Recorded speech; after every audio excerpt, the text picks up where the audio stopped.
Welcome to this evening's To watch this evening's meeting, please go to WCSD.org/.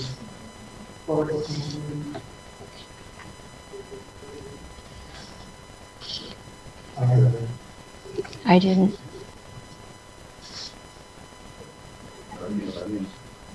Welcome to this evening's Westerville City School District Board of Education meeting. To watch this evening's meeting, please go to wcsoh.org/virtualBOE. From that page, you can also watch the meeting via YouTube live stream. Public participation.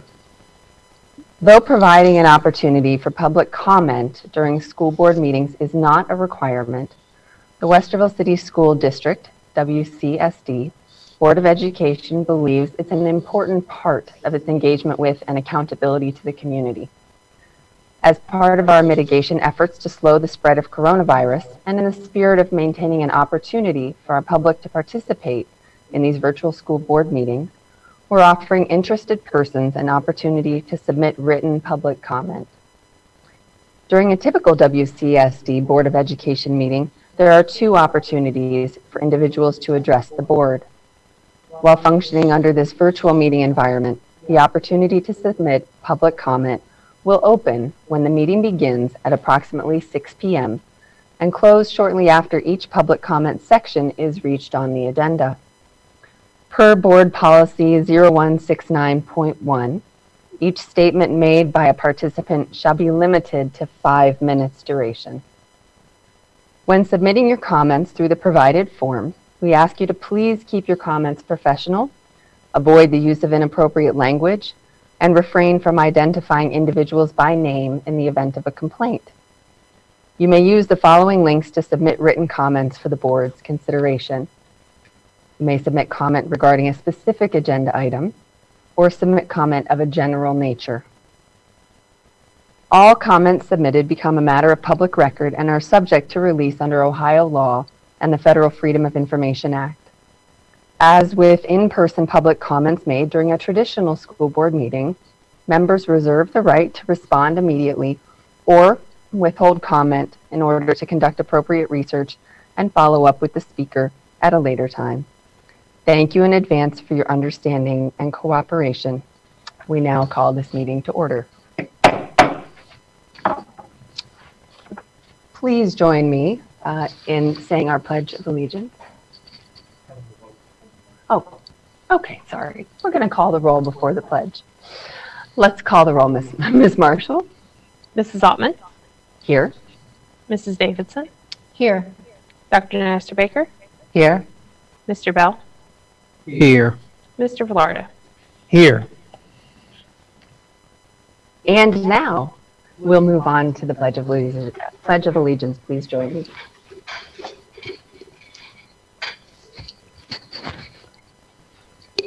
I pledge allegiance to the flag of the United States of America and to the republic for which it stands, one nation, under God, indivisible, with liberty and justice for all.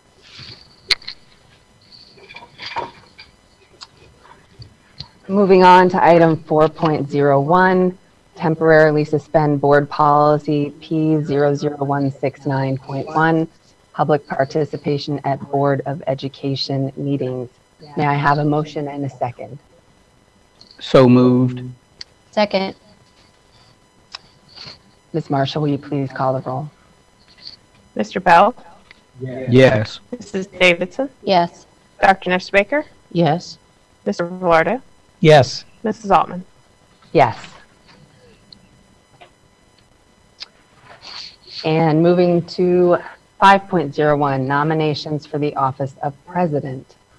I'd like to ask for a motion and a second to open nominations for the office of president. So moved. Second. Ms. Marshall? Mrs. Davidson. Yes. Dr. Nestor Baker. Yes. Mr. Velarda. Yes. Mr. Bell. Yes. Mrs. Ottman. Yes. floor is open for nominations.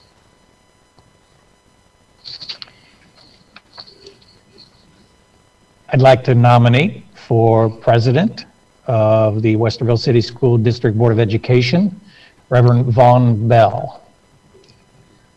I second the nomination. Any further discussion? Ms. Marshall, let's see, I guess at this point, if there's no further conversation, we need a motion and a second to close that discussion. So moved. Second. And Ms. Marshall, would you please call the roll? Mr. Velarde, Yes. Dr. Nestor Baker, Yes. Mrs. Davidson, Yes. Mr. Bell, Abstain. and Mrs. Altman. Yes.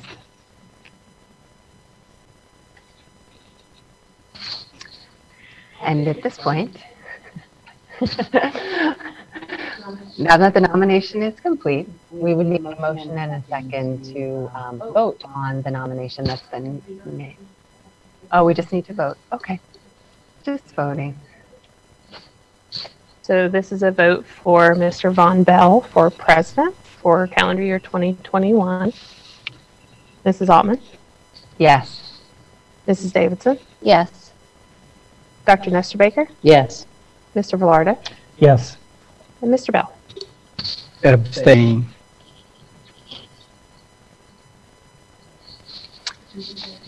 So congratulations, Mr. Bell, you are the president. We wish you all the best and thank you for taking this role on for the year.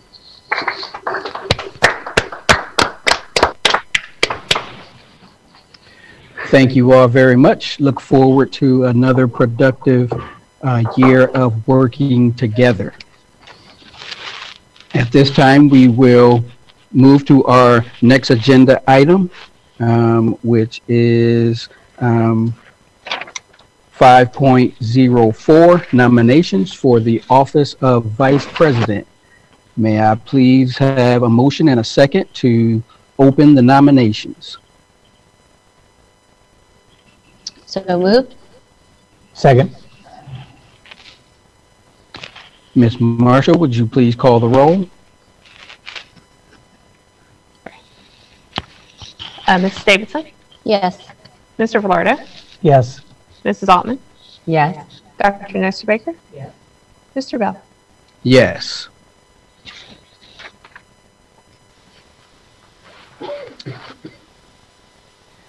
At this time, we will take nominations for the office of Vice President.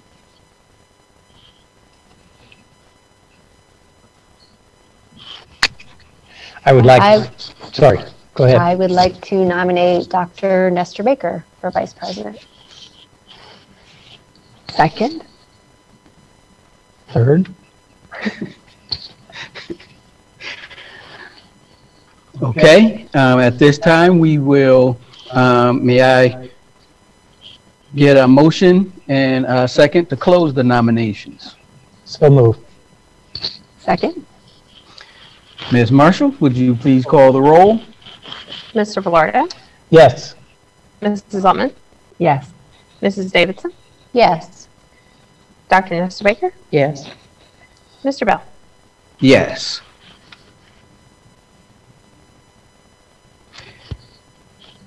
And now, the vote on the nomination. Would you please call the roll? Mrs. Altman, Yes. Mrs. Davidson, Yes. Mr. Bell, Yes. Mr. Velarde, Yes. Dr. Nestor Baker. Yes. Okay. Motion carries. Congratulations, Dr. Nestor Baker, Thank you. 2021 Westerville City School Board of Education Vice President. Next agenda item is the board meeting minutes of January the 11th, let me see, the approval of the minutes from the virtual meeting held on Monday, December the 14th. May I have a motion and a second? So moved. Second. Any corrections, additions, or discussion? Hearing none, Ms. Marshall, would you please call the roll? Dr. Nestor Baker, Yes. Mrs. Davidson, Yes. Mrs. Altman, Yes. Mr. Velardo, Yes. Mr. Bell. Yes. Moving on to agenda item 7.01, a city council recognition that was forwarded by Westerville City Mayor Kathy Kakuzi.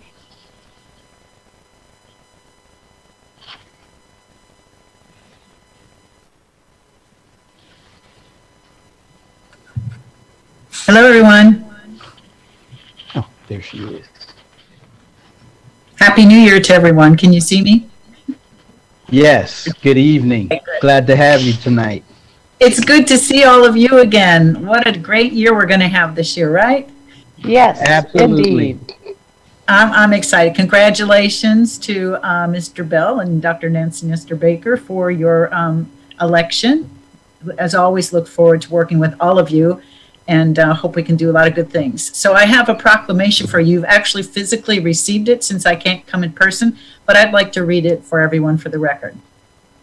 Whereas it is one of the duties and responsibilities of the mayor of the city of Westerville to recognize occasions of outstanding significance.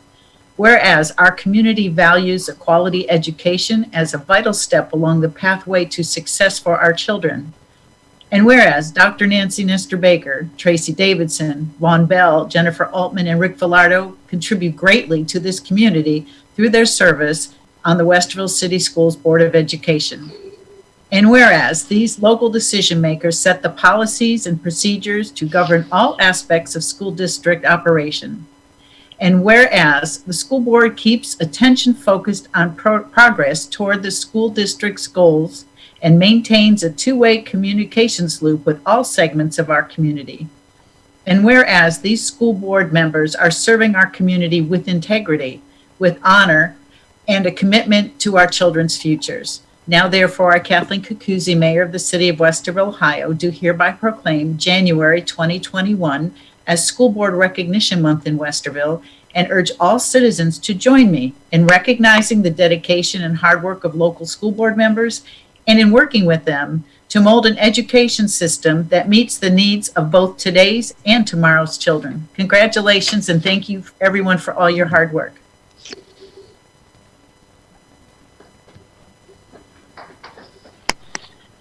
Thank you, Mary Kakuzi.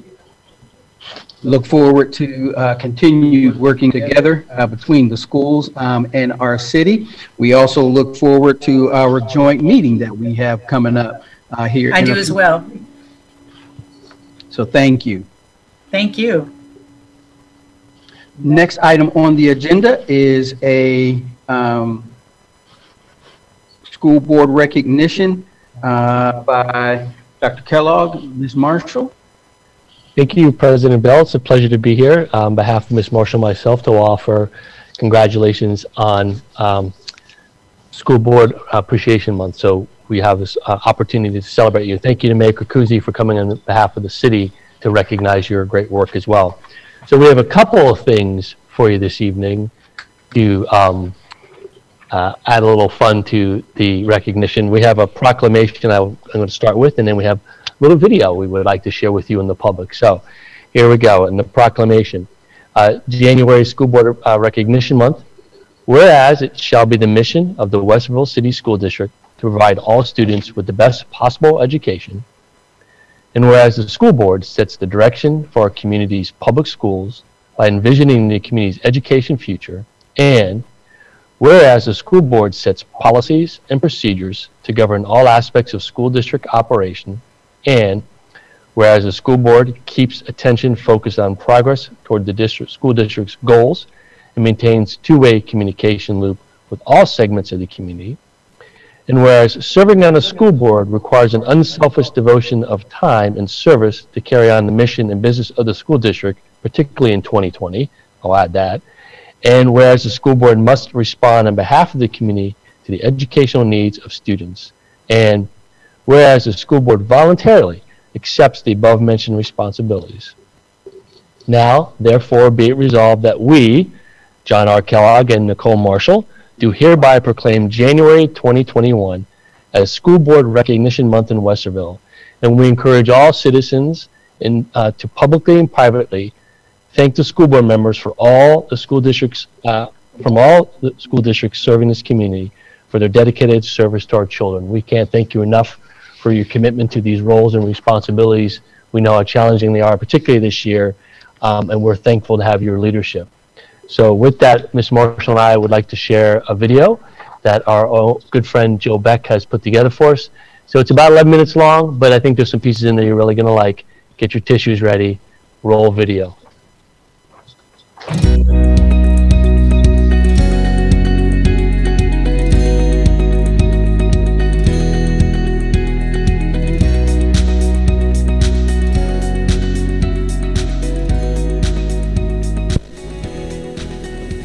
Being a board member to one of Ohio's 610 public schools is certainly a thankless job. There are no parties or parades to highlight the awesome work you do. There is a constant battle of keeping up with the ever-changing legislation that is aimed to attack our public schools, or trying to reduce funding that our local voters approved, and continually adding unfunded mandates to our operations. I am in awe of each and every one of you, and the grace and dignity that you display in spite of it all. I appreciate your willingness to step up and lead our school community. As your treasurers and CFO, I have watched each of you work tirelessly to ensure our students and staff have the resources they need to be successful. Countless hours have been spent in work sessions to ensure we have an appropriate plan for our facilities and operations. You work hard to ensure our staff, students, and community are kept apprised of information, and you hold the district accountable to our taxpayers. While being a school board member is a thankless job, please allow me to say thank you. Thank you, Mr. Velardo. Thank you, Mr. Bell. Thank you, Mrs. Altman. Thank you, Mrs. Davidson. And thank you, Dr. Nestor Baker. Thank you for always putting our kids first and for keeping a watchful eye on taxpayer dollars. Thank you for supporting the excellence that is Westerville City Schools, and thank you for your combined service of 33 years to the Westerville Schools community. You are all amazing people doing amazing work every day to make our schools better for our students. Thank you so much for your service.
school board members.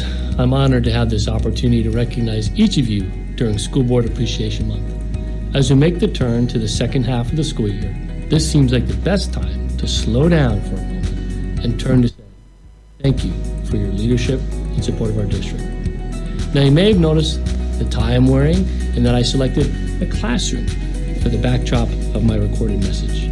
I did so because they are both symbolic of the mindset each of you demonstrates in your role as a school board member. Your focus is on the classrooms where students and teachers work together each and every day. And you ground your decisions on what is best for students, staff, and families. It goes without saying that this has been the most challenging year public education has ever faced. Thank you for providing the leadership we need at this time and at all times. My very best to you.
Well, if that wasn't a bit trip down memory lane with groups of people and standing outside and graduations that we did. So just a little thank you from all of us. Thank you for Jill Beck for putting it together, and for the choirs at North, South, and Central for their participation. That's always a nice piece. So Ms. Marshall, if you have anything you want to add, I'll turn it over to you. Otherwise, Just thank you for all you do. It's definitely, you guys need to be recognized for the good work that you do.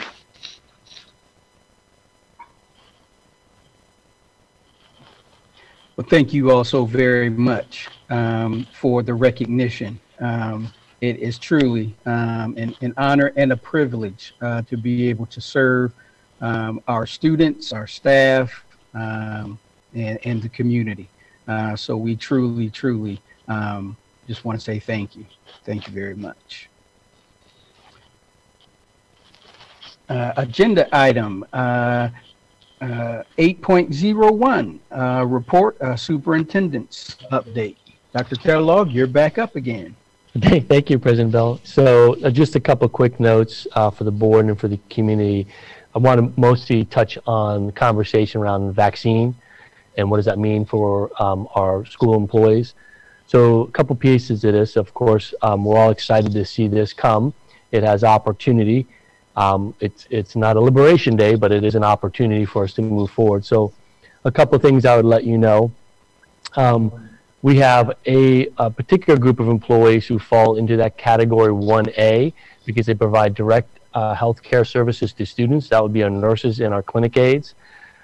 Those folks have already been provided the opportunity. They're getting a link to start signing up to go have the first round of the vaccine. We're using the Moderna vaccine.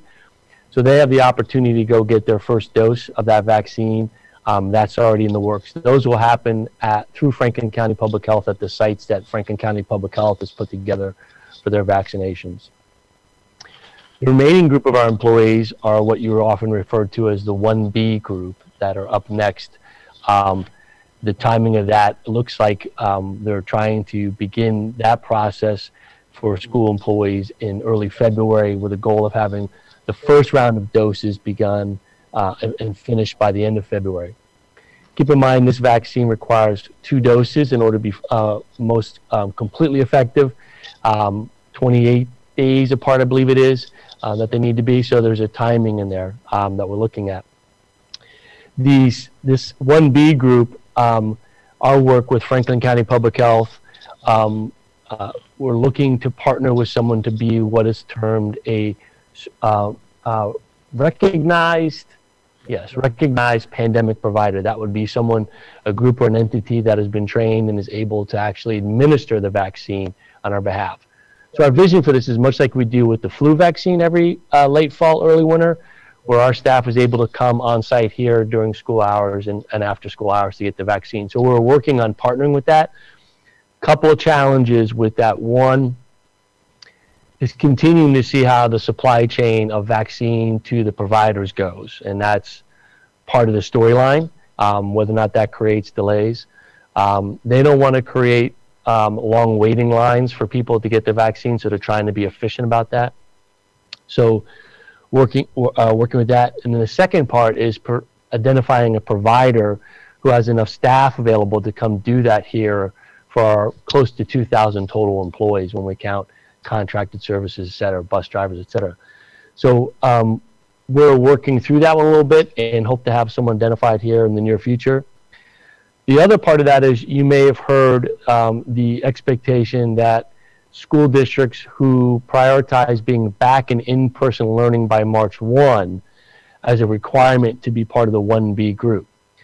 I want to qualify that. The in-person is in-person meaning hybrid or blended as we've done, or fully 100% in.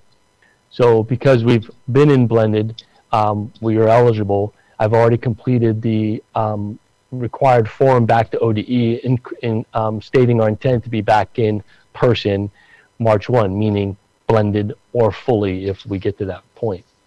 So just some clarification there. It's not a requirement that you have to be full in with at 100%. You just have to be at least blended. So we've worked through that that piece, and really trying to get ourselves geared up for that.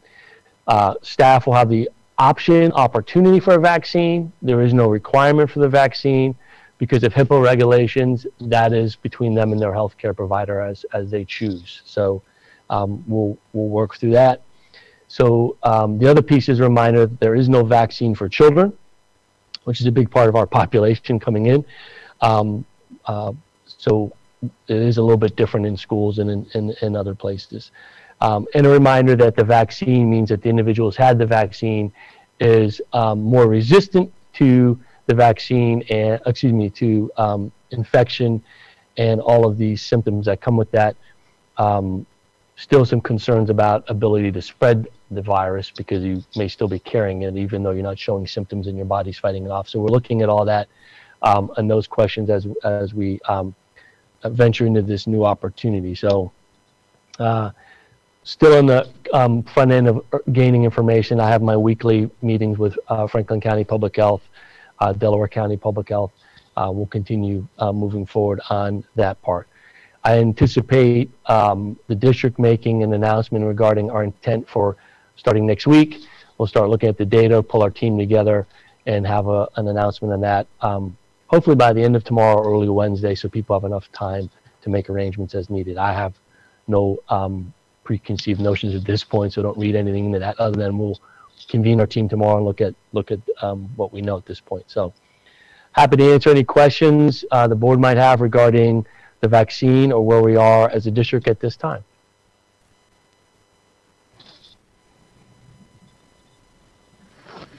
Any questions for Dr. Kellogg? I have just one very specific question, just in case you don't know the answer and could get it tomorrow. But when you say there's no vaccine for children, my understanding through the media is that's like age 15 and up is the adult vaccine. Do you know for sure sort of what that cutoff is? I'll get clarification. My understanding is it's 16. Okay. Maybe it's 16 and up can get it, and Okay, under 15 16 and can't. down. Yeah. We'll get that Definitely clarified. high school. Yeah. Okay. Yeah. Thanks. Yeah. Okay, thank you, Dr. Kellogg. Agenda item 9.01, public comments pertaining to action items. We have received one public comment. It is submitted by Dr. T.E. Morris, and it is specifically related to item 11.06. And her comments are as follows. Given the district's supposed commitment to diversity, I am troubled by the appointment/promotion of 3 white men to the positions of assistant superintendent and executive director. Such actions reinforce gatekeeping, which maintains the type's historical exclusion and lack of diversity that results in the issues of racial discrimination and marginalization that the district is currently facing. And that is, that's the only comment submitted for agenda item 9.01. Next item on the agenda, 10.01, resolution to approve request from the treasurer. May I have a motion and a second? So moved. Second. Ms. Marshall, would you like to say a little more about these? Yes, thank you, President Bell, members of the board. So this is part of our annual organizational meeting every year. This resolution just allows us to operate as usual with purchasing and grants and things like that. So the first part, the treasurer's resolution, just deals with transfers, executing all contracts within the normal course of business in the appropriated amounts, purchase necessary services, advance funds, requesting amended certificates, sign payroll checks, all those things that we normally do. It also includes the approval and allows me to approve and file the alternative tax budget. Franklin County does not require the formal tax budget. We do an alternative tax budget in lieu of that. So We also have the tax abatement notification where the district would like to be notified of all tax abatements as required by Ohio Revised Code, and then waives the reading of the minutes because the board receives those in advance. Okay, thank you. At this time, would you please call, are there any additional discussion or questions for Ms. Marshall? Okay, hearing none, Ms. Marshall, would you please call the roll? Dr. Nestor Baker, Yes. Mrs. Altman, Yes. Mrs. Davidson, Yes. Mr. Velardo, Yes. Mr. Bell. Yes. Moving on, agenda item 10.02, resolution to participate in state and federal funded programs for fiscal year 2021. May I please have a motion and a second? So moved. Second. Ms. Marshall? Thank you, Mr. Bell, President Bell, sorry, and members of the board. I'm still getting used to that. Sorry about that. So these are just the federal and state grants that we participate in. They're mostly entitlement grants. And then it will allow us, if we have other competitive grants that we want to participate in throughout the school year or throughout the calendar year. Okay, thank you. Any additional discussion or questions? Would you please call the roll? Mrs. Davidson, Yes. Mr. Velardo, Yes. Mrs. Altman, Yes. Dr. Nestor Baker, Yes. Mr. Bell. Yes. Next agenda item, 10.03, resolution to approve Board of Education participation. May I please have a motion and a second? So moved. Second. Ms. Marshall? Thank you, President Bell, members of the board. So this is our annual resolution to approve the Board of Education's participation in the Ohio School Board Association's Legal Assistance Fund, the Westerville Chamber of Commerce, and the Ohio School Board Association's annual membership dues. Okay, thank you. Any additional discussion or questions? Hearing none. Ms. Marshall, would you please call the roll? Mrs. Altman, Yes. Dr. Nestor Baker, Yes. Mrs. Davidson, Yes. Mr. Velardo, Yes. Mr. Bell. Yes. Agenda item 10.04, a resolution to appoint a delegate and an alternate delegate to the 2021 Annual Ohio School Board Association Business Meeting. May,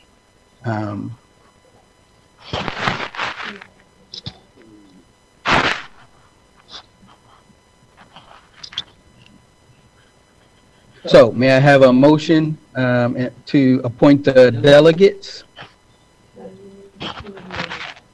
Oh, we need to name them and then, okay, in the motion.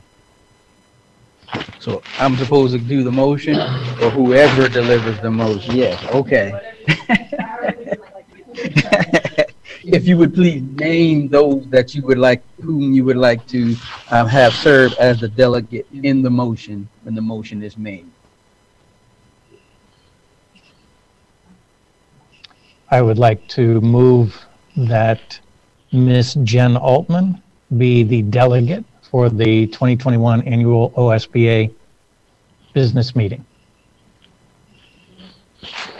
In what? Oh, you want me to name that one too? And Dr. Nestor Baker to be the alternate when Miss Altman skips town before the meeting. I'm sorry, strike that last part.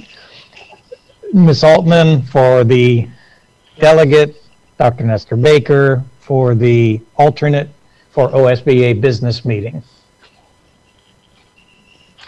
Is there a second? I second the nomination. Any further discussion or questions? That was wow. That was a wild one. Ms. Marshall, would you please call the roll? Mrs. Altman, Yes. Mr. Velardo, Yes. Mrs. Davidson, Yes. Dr. Nestor Baker, Yes. Mr. Bell. Yes.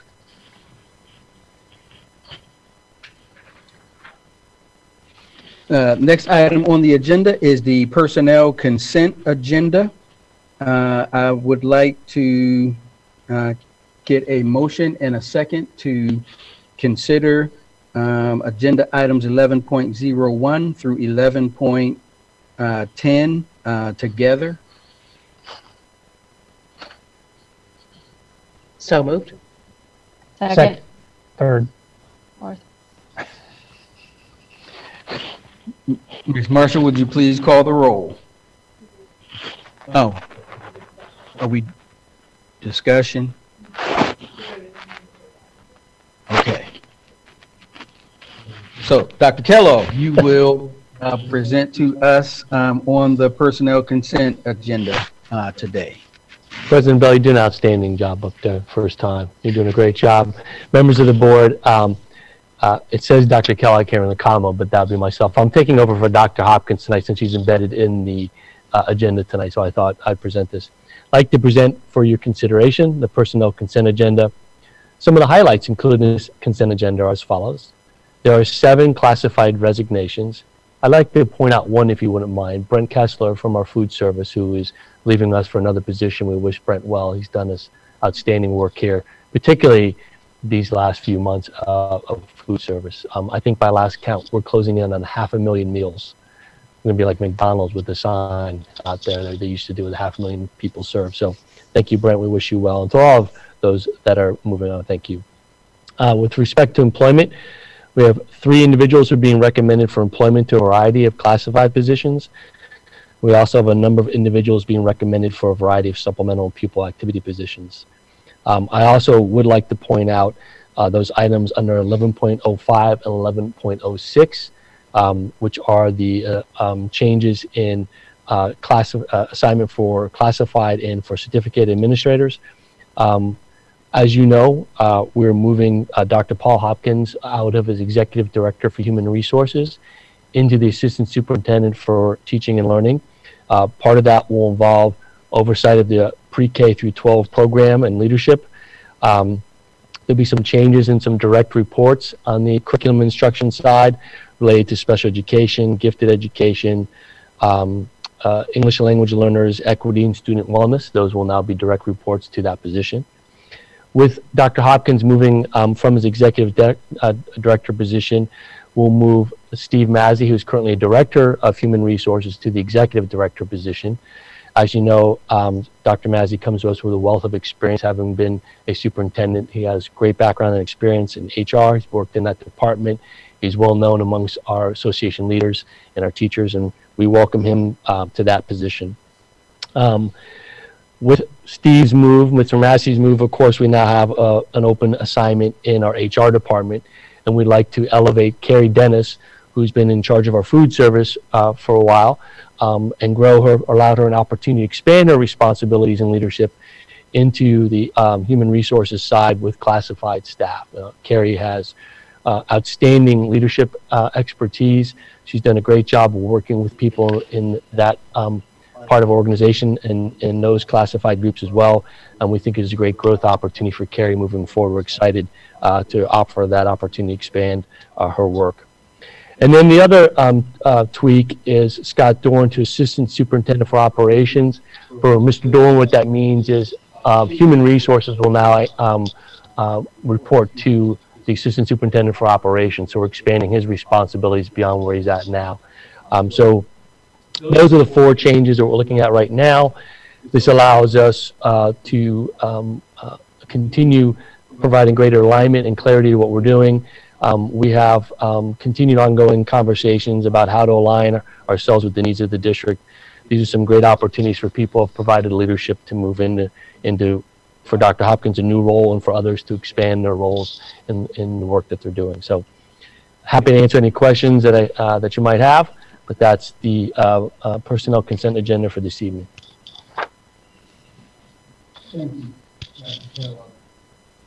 Thank you, Dr. Kellogg. Any questions or discussion? I don't think I have a question, but and you hate to call out one person and not call out another person and so on, but you've acknowledged. I do want to offer maybe just an extra congratulations to Carrie Dennis, who just has done the amount of work this past year in particular, and to thank her for just the way that she has cared for the students and her team, I would say. And I think she is, as are the others, fully capable of expanding their roles and responsibilities. I just am very excited for some of these folks to stretch their wings just a little bit farther and to be challenged a little more, because I think they are quite capable. Dr. Kellogg, just a quick question. Do you anticipate any further changes in the organizational chart? We have, as the board knows, Deb Meisner is retired, and that's we want to take a look at her role and how we might reorganize some of the safety components of that. So that's in there. And we're still looking at other places. You know, there are components of our work that are growing in their intensity and their importance to us as a district. Student wellness would be one. Curriculum instruction always as the lead piece. School safety, 18 months ago before the pandemic, we were a lot about school safety facilities, door entry systems, etc. So with Deb Meisner's retirement, and we thank her for her long service to Westville City Schools, we'll look at that position and how we might reconstruct that and shift some things around. That's probably the first one in front of us. And then looking at some of these other areas with student wellness, equity, we think those are big chunks of work that as we move forward, we want to take a closer look at those and make sure we have enough capacity there to meet the needs that we think are coming and will be part of our district in the future. So still looking at some of those areas. As a follow-up to that, can I, Dr. Kellogg, so in thinking about this sort of reorganization of people, can you just speak a little bit to financial implications or what we're looking at in terms of costs? Sure, and as you'll see, what we've done is shifted roles and responsibilities. We haven't added any new positions, and that was intentional. We're not interested in growing the size of our administrative team at the district office. We have building needs as we open up our new buildings. All of that is already built into our forecast and was part of the operating asset we have. So we have that growth piece in for our schools where it's most important. And as we have retirements, it's the normal economics of it. As you have someone retire at the end of their career and you replace that position, there's a differential between the salary of the person who left and usually the salary of the person you bring in, and that differential oftentimes is an offset to any of the changes we're doing here, which is what we're forecasting right now, that this will really be a zero-sum game to our financial picture in terms of the growth of the size of organization, but it is shifting us and adding emphasis to those areas of high need and priority for our district moving forward. And that's what we're excited about. And opportunities to see some of our folks who have demonstrated real strong leadership to expand their role and responsibility and bring more value to the district.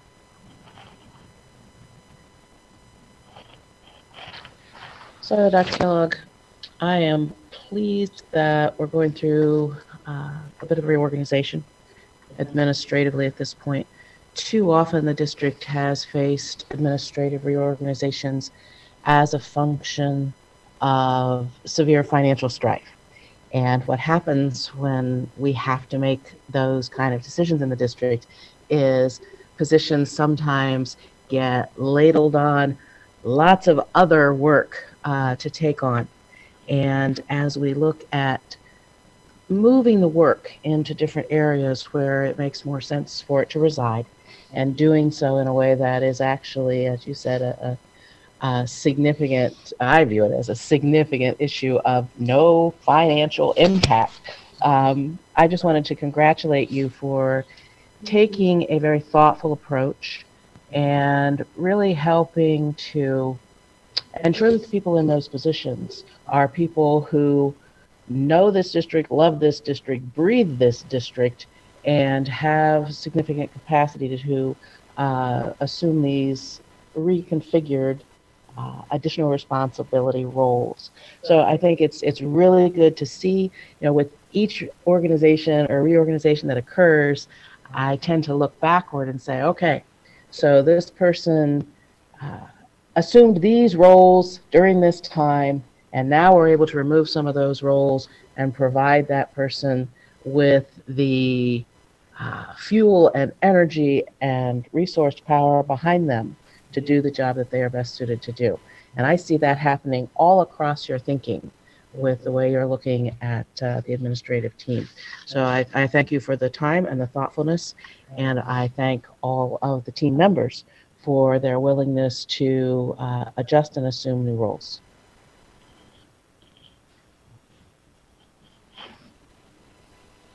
Okay.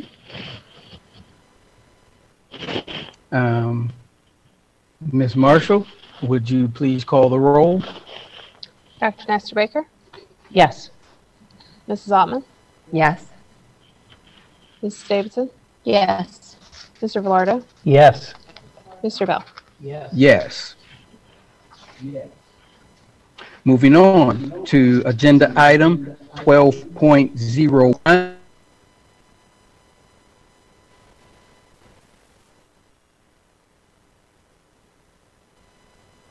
May I have a motion and a second? Oh, there we go. So moved. Second?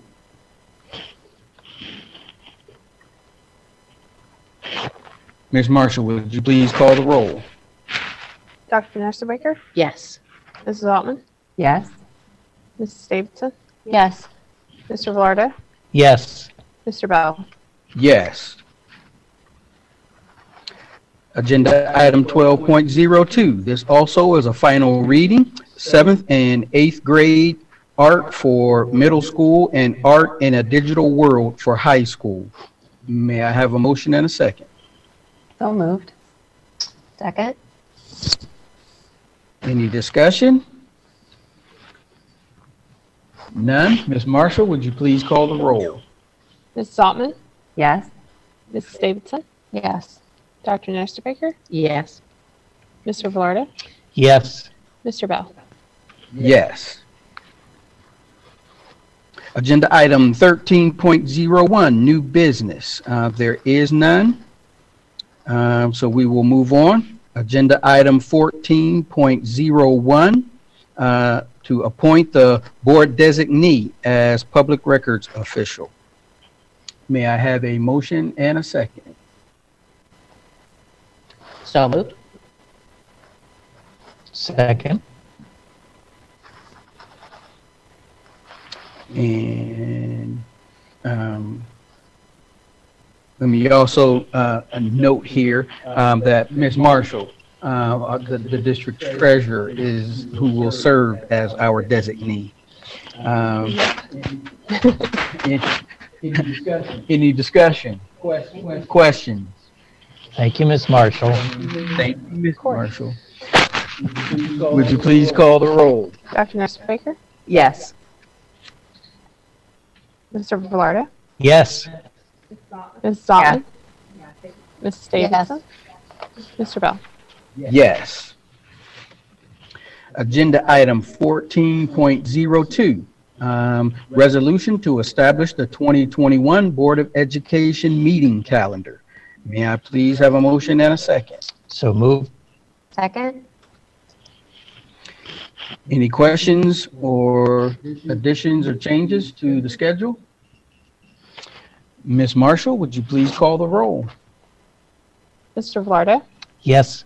Mrs. Davidson, Yes. Mrs. Altman, Yes. Dr. Nestor Baker, Yes. Mr. Bell. Yes. Agenda item 14.03, a resolution to appoint legal counsel for the Board of Education. May I please have a motion and a second? So moved? Second. And Ms. Marshall, would you share with us who our legal counsel is? Absolutely. So for general counsel, thank you, President Bell, members of the board. For general counsel, we work with Bricker and Eckler, the law firm. There are various attorneys that we work with as part of that. And then we also have Rich and Gillis Law Group that we work with for board of revisions, anytime we have tax abatements, things like that. Okay, thank you. Would you please call the roll? Mrs. Davidson, Yes. Dr. Nussbaker, Yes. Mrs. Ottman, Yes. Mr. Velarde, Yes. Mr. Bell. Yes. Agenda item 14.04, resolution approving the renovation of Westerville South High School, Phase 2. May I please have a motion and a second? So moved. Second. Is there somebody that will, I believe Mr. Dorn is going to Mr. present this Dorn? one. Would you like to talk to us a little bit about this one? Yes, sir. Good evening, President Bell, Vice President Dr. Nestor Baker, members of the board, Dr. Kellogg and Ms. Marshall. The resolution before you tonight is to approve Gutnick Construction Company to complete the scope of work for Phase 2 of the Westerville South renovation project. The board has previously approved funding for the renovation of Westerville South as part of the district's facility master plan. Phase 1 of the project is in the process of closing out, and we are ready to begin the general contracting work on Phase 2. The associated abatement work for Phase 2 is already underway and under a separate contract. The scope of work for Phase 2 includes the renovation of the first floor, North Academic Wing, and the renovation of the student dining area. In the academic wing, 23 existing classrooms are being renovated and converted into 19 classrooms, providing for larger academic spaces. Bids were solicited in accordance with the Ohio Revised Code on November 23rd. We received 6 bids that were publicly read on January 5th. The lowest responsible bid was submitted by the Gutnick Construction Company in the amount of $4,752,500. This is 2% under Triad's estimate, keeping our project on budget. Gutnick's bid includes all alternates with the exception of adding 10 new windows and adding acoustical sound panels. We have the windows on hold due to Gutnick providing the highest bid for the windows, and the district will work directly with an acoustic panel company to obtain better pricing on those items. The remaining work to be awarded outside of this contract for Phase 2 still includes flooring and HVAC controls. These will be awarded using state term contracts. Also, technology equipment, security equipment, and furniture will be or have already been bid separately. The substantial completion date for all Phase 2 work is scheduled for July of 2021, a construction duration of 6 months, with Phase 3 starting in the same month of July. With the successful completion of the Phase 1 work, we are on schedule to complete all phases in July of 2023. It is being recommended tonight that the board accept the bid from Gutnick Construction Company as presented. Thank you very much. Any discussion or questions for Mr. Dorn? Ms. Marshall, would you please call the roll? Mrs. Davidson, Yes. Mr. Velarde,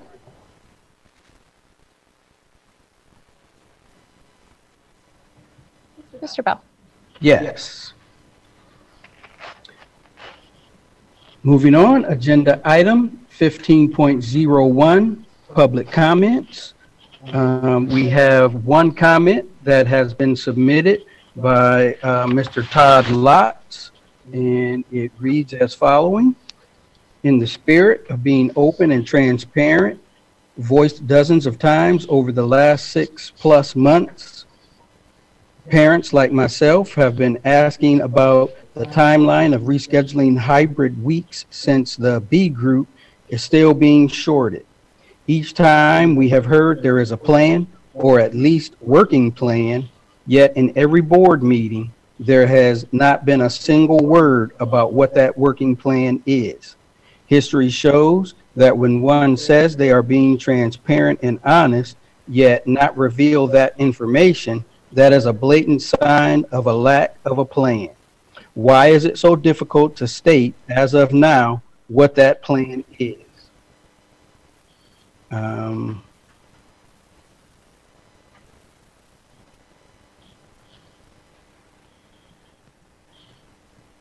Telling parents and the community what the plan is, as fluid as it is, so we at least have some idea on what the mindset is of leadership.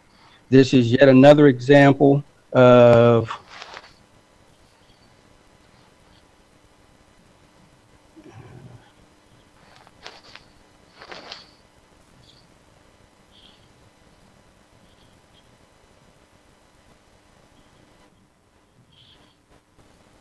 let's see here, and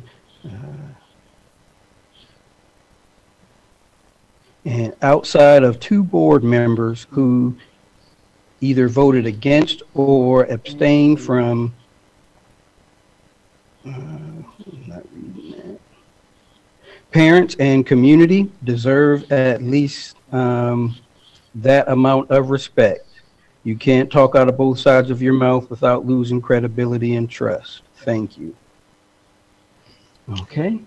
Mr. Bell, would you like me to be clear one more time about where we're at with this question? Because it's come up before. Sure. So I'll give a very clear answer.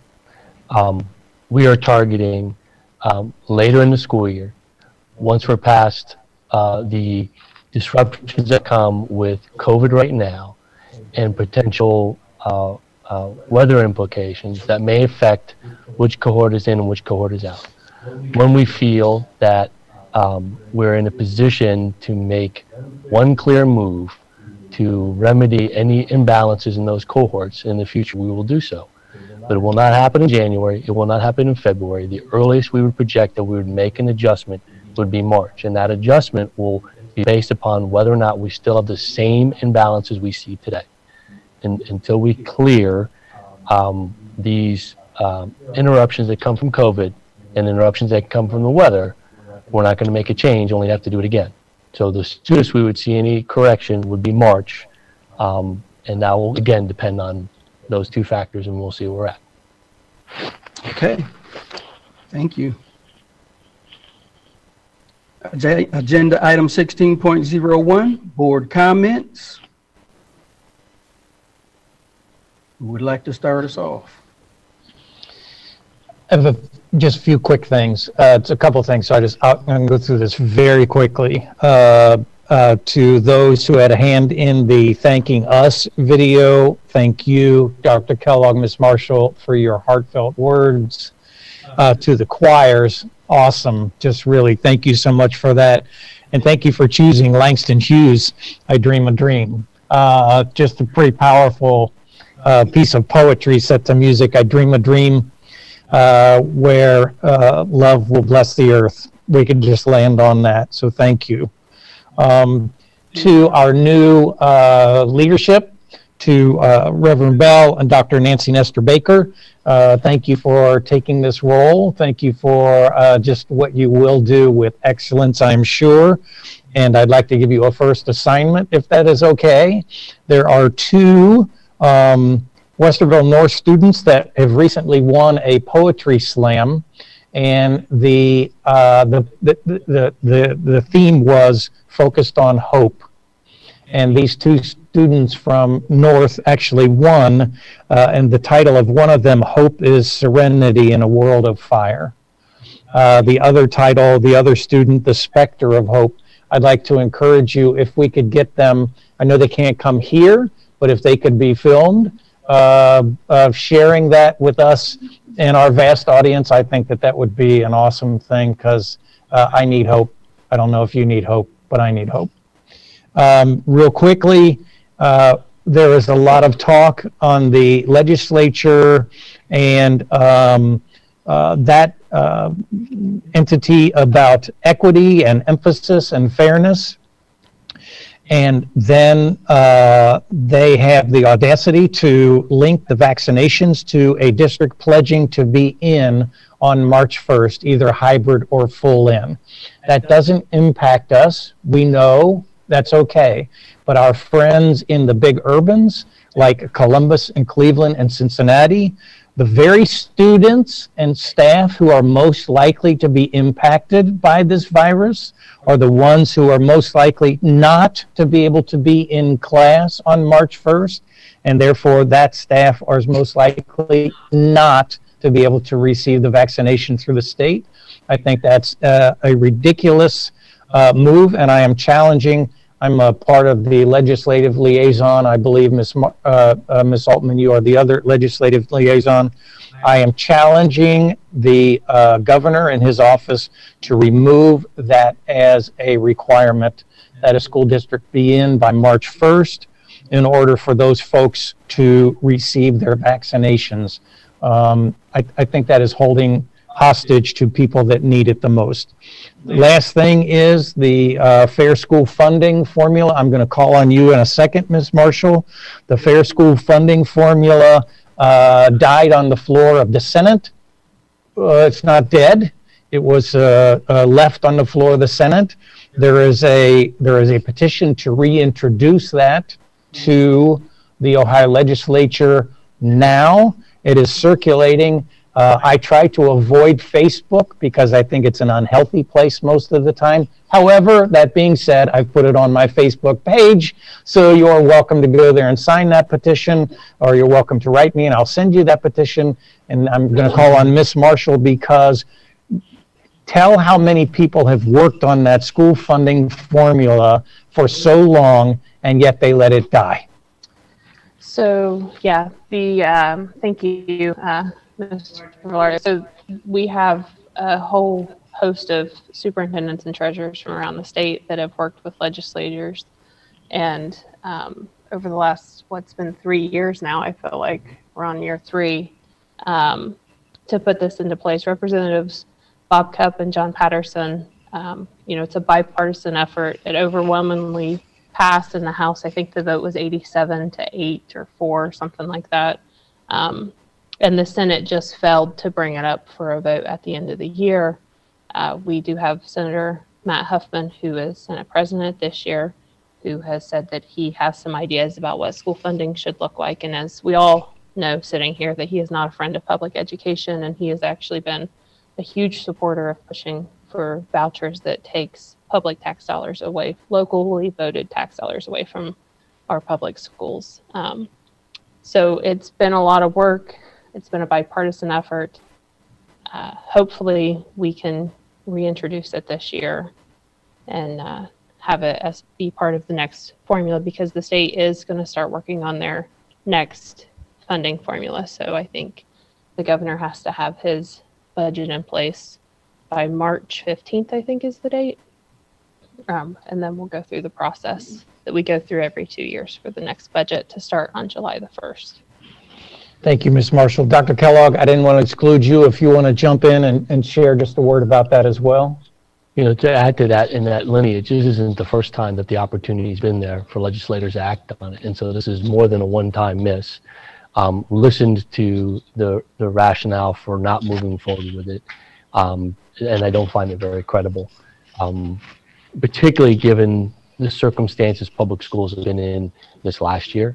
And some of the other means by which legislators have considered reshifting where dollars go, particularly public school dollars, that don't align with rhetoric about supporting public schools. So it is time. It is hard to argue with the strength of the plan. We can always pound out some of the finer details as we get there, but to completely dismiss it to me just seemed disgraceful. Thank you. I didn't mean to take that much time with the two legislative things, but I think they are very important. This vaccination being tied to the March 1 date, I think is unconscionable. And I would suggest that the fair school funding formula, if you are at all inclined to sign that petition, I would encourage you to do it. It will not happen without significant public support. So there you have it. You thought, well, I wasn't president, I wasn't going to talk as much, and I promise I won't in the future, but those were important items. Thank you very much.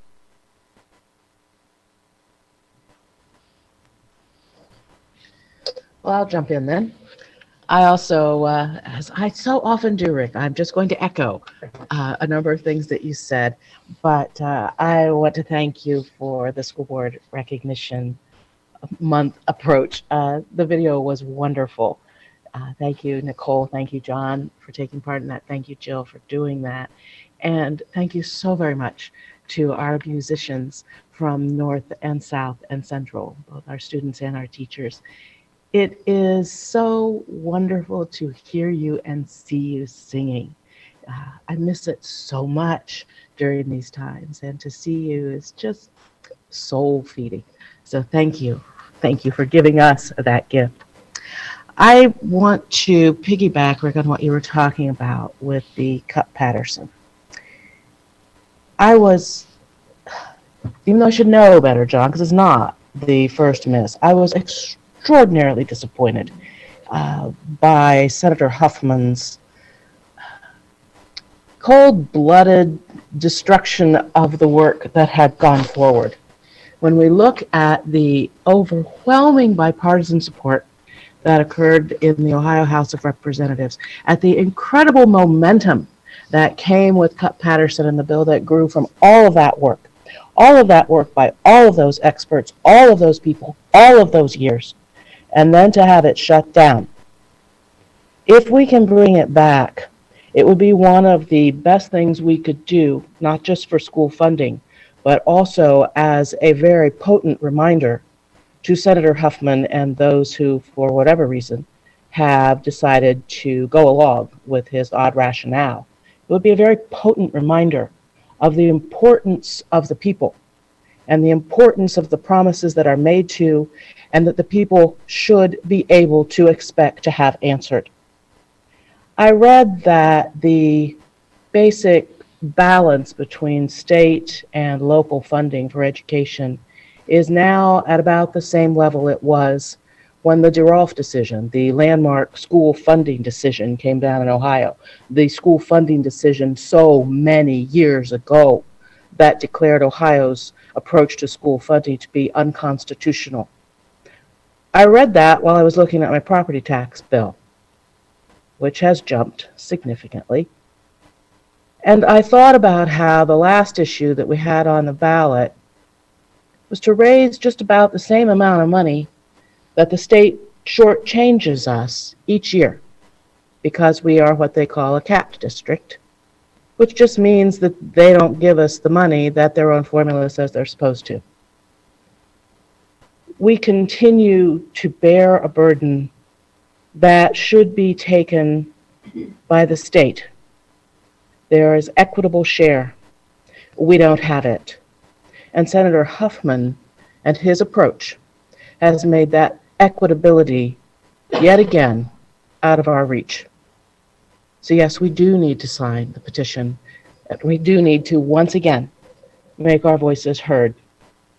It's our district, it's our money, it's our public education system, and all of that continues to hang in the balance. That's all I will say about that tonight. Tonight only.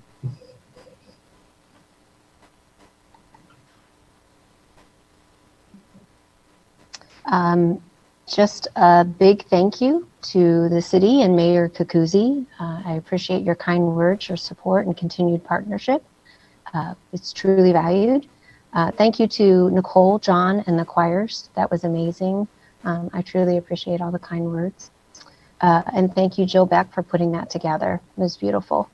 As I think about this year, I'm hopeful, and I look forward to continued board growth and development. And it's nice to see everyone back together. So that's it for me, and just go Bucks.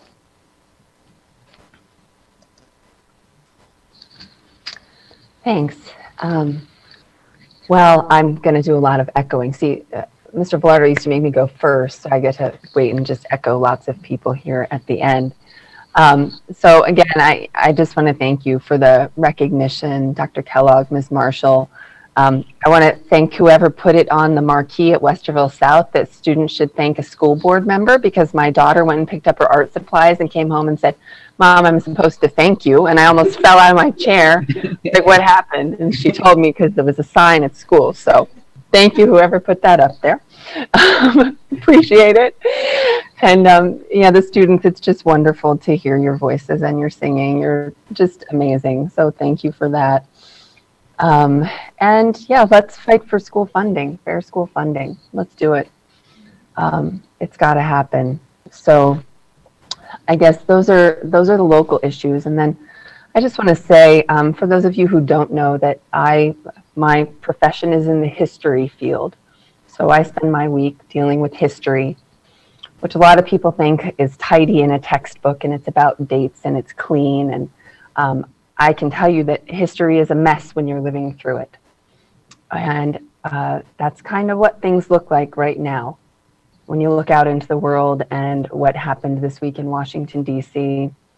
And I just want to acknowledge all of the people in this community, and especially our teachers, but all of the people who are helping our children and helping each other sort through the mess of what will be history, but right now is just what we're living through. This is very difficult. And I know that our teachers are trying to both help our students sort of on the social emotional side with all the difficult things that are going on in the world right now. COVID, this, you name it, it's a big pile of stuff. And then also on the academic side, you know, critical thinking skills and media literacy skills and all the things that those of us in the history field and I think lots of other people too, think are so important for our kids to learn and to understand. And I think they probably are seeing now why those skills are important. So let's all hold. I think we just need to, this is a tough one. We all just need to hold each other up. And I realize there are lots of different points of view, but it's never easy to live through history in the making because it's not as tidy as it looks in a textbook. So thank you. That's my history sermon, I guess, for the night. Okay, I too would like to thank Dr. Kellogg, Ms. Marshall, for the school board recognition. Jill, thank you so much for putting that together. And I really want to also thank the choirs that were involved from the 3 high schools. This was, for me, another example of the truth that music is able to touch us and move us in ways that words by themselves cannot. So thank you so very much for that presentation.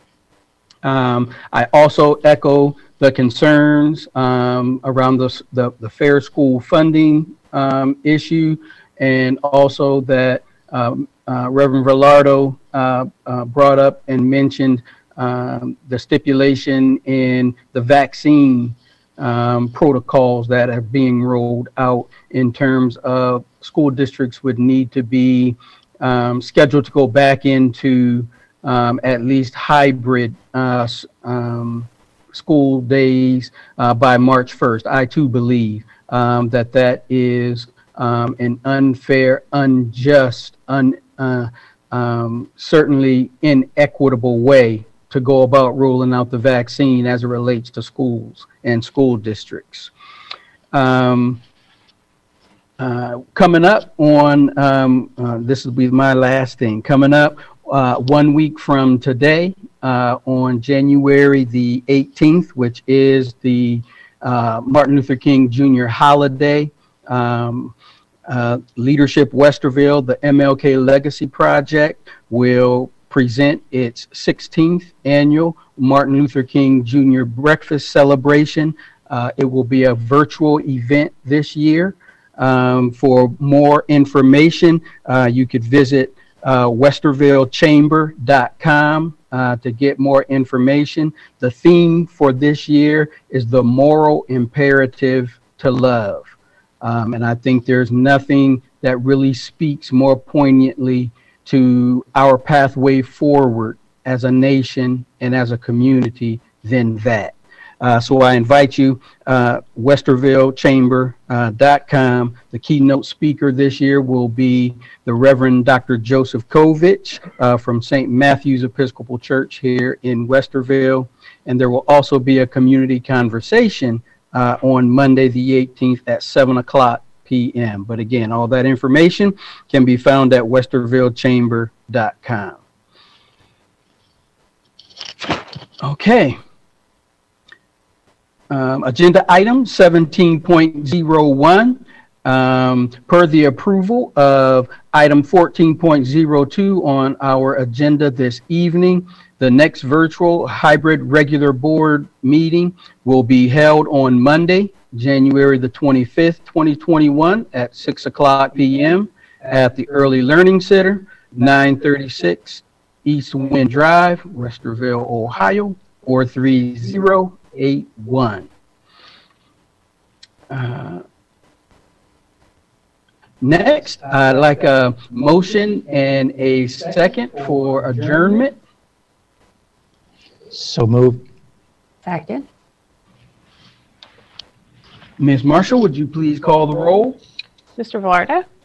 Yes. Mrs. Altman? Yes. Mrs. Davidson? Yes. Dr. Nestor Baker? Yes. Mr. Bell? Yes. We are adjourned. 7:27.